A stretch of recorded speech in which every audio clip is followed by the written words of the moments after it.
Salut, je m'appelle Edouard Keïta, président du conseil d'administration de l'Association malienne pour la protection et la promotion de la famille, AMPPF, une organisation affiliée à l'IPPF, également activiste en faveur des droits en santé sexuelle et reproductive au Mali et un peu partout en Afrique.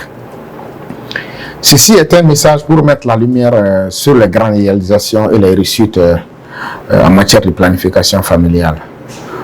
La planification familiale, la santé de la reproduction, tout ceci ont pour finalité la réduction de la mortalité maternelle et infantile.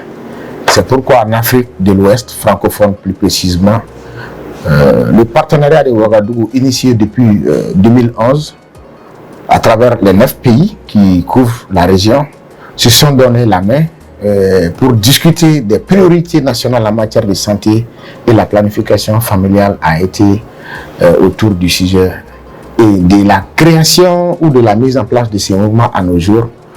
Tous ces pays ont pu réaliser des grandes contributions pour la réduction de la mortalité maternelle et infantile dans les différents pays. Précisément au Mali, prenant les taux ou l'indice synthétique de fécondité aujourd'hui, qui fait partie des taux les plus élevés dans le monde entier, plus précisément en Afrique, à travers l'implication des organisations de la société civile comme l'AMPPF, il commence à avoir de l'espoir parce que à travers la jeunesse, qui est le mouvement d'action des jeunes, et d'autres initiatives initiées par le partenariat de Ouagadougou et d'autres horizons, la planification familiale commence à être un sujet important sur la table de la jeunesse. Les jeunes ont su aujourd'hui que l'avenir du pays dépend d'eux, et pour cela il faut mieux s'informer sur tout ce qui est question de planification familiale, sur tout ce qui est question de droits en santé sexuelle et reproductive. C'est pourquoi l'AMPPF, dans ses initiatives, ne cesse de communiquer, d'informer les jeunes. En prélude de la conférence internationale sur la planification familiale qui doit se tenir au mois de novembre en République de la Colombie, plus précisément à Bogota, il est hyper important de rappeler qu'on doit se donner la main.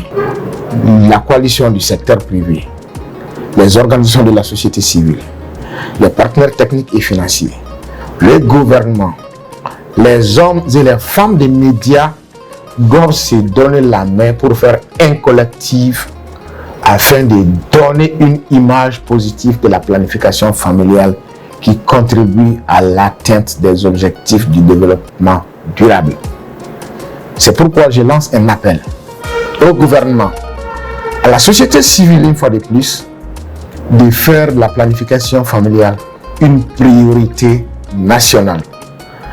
Et un appel à l'endroit de la population pour tout besoin sur les questions de planification familiale, santé de la reproduction. N'hésitez pas, les centres de l'AMPPF sont ouverts nuit et jour pour prendre en charge vos besoins sur les questions de planification familiale. Travaillons dans ce sens pour réduire la mortalité maternelle et infantile. Travaillons dans ce sens pour réduire l'indice synthétique de fécondité dans nos pays. Travaillons dans ce sens pour que le Mali et les autres pays du monde puissent se développer grâce à la planification familiale qui constitue un levier important, je dis bien un levier important dans la lutte contre la mortalité maternelle et infantile. On se donne rendez-vous en Colombie au mois de novembre pour parler de la planification familiale, pour inscrire la planification familiale dans l'agenda des plus hautes autorités du monde. Je vous remercie.